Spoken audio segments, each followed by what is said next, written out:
Hi guys, Jeremy Scott here. Welcome to this episode of the Re-Emerging Earth podcast which has no frills whatsoever because I do a walk and talk. I'm out and about in another park at the moment next to the hospital because I've just come from the hospital.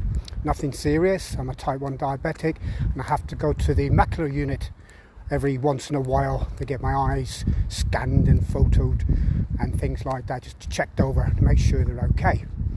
The thing is, they put drops in your eyes, don't they, when you go to places like this, when you're going to get your eyes tested in such a way to dilate your pupils.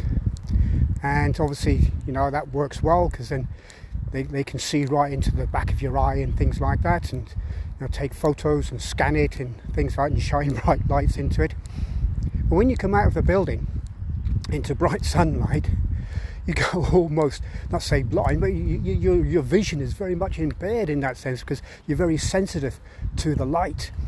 Yeah, and that I feel is very much how we are at this moment in time as a planet, as a human race. We are coming out of the darkness that's been upon us for perhaps millennia in many ways, in different shapes and forms.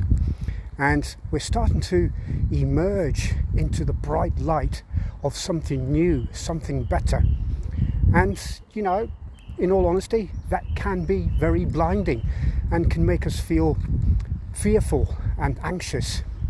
If we take more recent events into account, it's like coming out of the peaceable time, if you like, of COVID. And I mean that in the sense of, you know, there's a lot of things that weren't happening around the world because of the COVID situation, because everybody was staying at home, dropping crime rates, all the different wars and conflicts and so on, you know, were put on standby, so to speak. But then once the situation started to relax, as it has certainly done here in UK and in Europe and other parts of the world, I think in America as well, in Australia, those things start up again. And obviously we've had a bit of a rude awakening with what's happened in Ukraine in that regard. And that is like coming out of the darkness and then being blinded by a bright light. You know, it makes us fearful and anxious, and that's how people are feeling right now because of all these different situations. And it's not just Ukraine, there's other places in the world where there are situations going on, such as the situation in Syria is still going on. There's other places in Africa, different parts of Africa there, you know, where people are fighting against each other. Then there's other human refugee and genocidal kind of tactics being carried on throughout the world, which aren't being so well publicised by the media, at least not in mainstream anyway. And I just feel that, yes, we're in that period where we're coming out of this period or this phase of darkness, if you like, and it's a good thing that we are, because then we can learn how to move on together. We have learned the lessons that being locked up, so to speak, for a couple of years have taught us how we can work together, how we can cooperate with each other, how we can pull together under one cause. And we're seeing that right now actually with many of the countries around the world, and the support for the people in Ukraine in particular, and how, you know, things are working out in that regard. And that's absolutely fantastic, and hats off to all those who are helping out in that way, you know, whether directly or indirectly, whether it's through donations or whether it's through actual hands-on work, you know, to help those who have been displaced to find new homes and new lives perhaps. We don't know how long this is going to go on for, but certainly to give them a fresh start in life. And it's just absolutely fantastic, and I applaud every single one of you. Now, like I said, it's not just Ukraine, there's other places in the world that need a lot of help, and that is being given by lots of people around the world, different charities and so on, specialise, whether it's to do with water aid or whether it's to do with other refugee crises that are going on, or crises which are going on around the world, you know, people being displaced for one thing or another, you know, all kinds of different situations.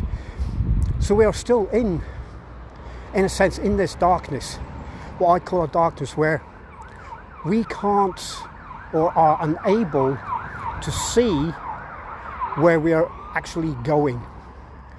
We are very much stuck in the here and now, which is no bad thing in one sense, but in another sense, if we're not seeing a way forward, that can have a tolling effect as well. That can have an effect on us which isn't very good. It's very detrimental to our spiritual health, our emotional health, our physical well-being, and all kinds of things like that. So the way I view it is, yes, we are emerging from this darkness. People are waking up. People are realizing that they don't want the same old situations that have brought catastrophes in the past. They don't want wars and conflicts. They don't want all this killing and bombing and all kinds of things like that. And also with the climate, they don't want to continue destroying this wonderful, gorgeous planet that we can call home, or Earth School, or whatever way you want to call it, the University of Life. They don't want to destroy that. And there is, I feel, since we moved into the age of Aquarius a couple of years ago, that there is a more of a sense of unity about everyone, about the whole world, in that sense, where many countries are actually pulling together, supporting each other, collaborating with each other for the better, the highest and greatest good of us all.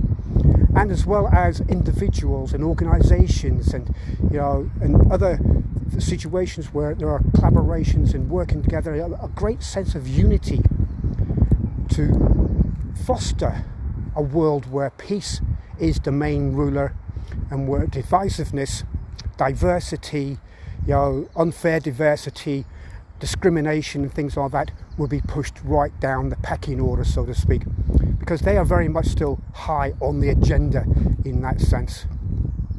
So we are emerging out of this darkness which we've had for millennia, as I said, self-imposed perhaps, and that can be through those who have been controlling us, manipulating us in whatever way, shape or form that happens to be, whether as dictatorships or religion or royalty, monarchy and stuff like that.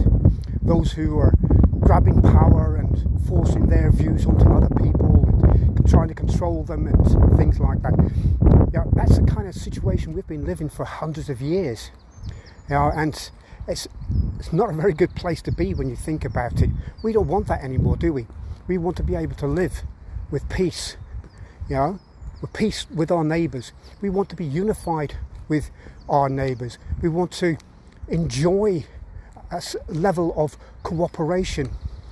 We want to be able to nurture those relationships that we have so that we can enjoy a more fulfilling life, a happier and more fulfilling life, a more positive way of living. Yes, there's going to be negatives around, because where there's positive, there's always going to be negative. At the moment, those who do the research and stuff like that, they say that 80% of our thoughts and actions are negative. But we can turn that around and make it 80% positive, can't we? We can do that. But it's not going to happen overnight. It's not going to be an overnight viral sensation. It's going to take time. And there is, I feel, a huge wave of positivity that is surging around this planet right now, and it's gathering power, it's gathering momentum, and it's picking up speed and strength. And the people are joining together. All different peoples from all different nations are joining together under that same umbrella that we want to live in a more peaceable, unified, nurturing and cooperative way. That is the way forward for us, and not in the way things have been working out over the past few decades. So let's work towards that. Let's do our best to work towards freeing ourselves from things like war and conflict to settle disputes, when we can quite simply talk it out, in a much better and positive way, rather than shouting and screaming and using a lot of rhetoric and threats and things like that and bullying tactics. These old school dinosaurial type of attitudes are no longer suitable for our way of living, and I do believe it won't be very long now before they come to an end completely. just my quick thought on that on my way home from the hospital. Hope you enjoyed that, and I'll be seeing you again, maybe not in a literal sense, but yeah, there's good news today at the hospital. I'm very happy with that, and hopefully this has given you some food for thought as well, to help you feel a bit more ease with what is going on right now. That's it for now, guys. Thank you so much for listening, and until next time, namaste.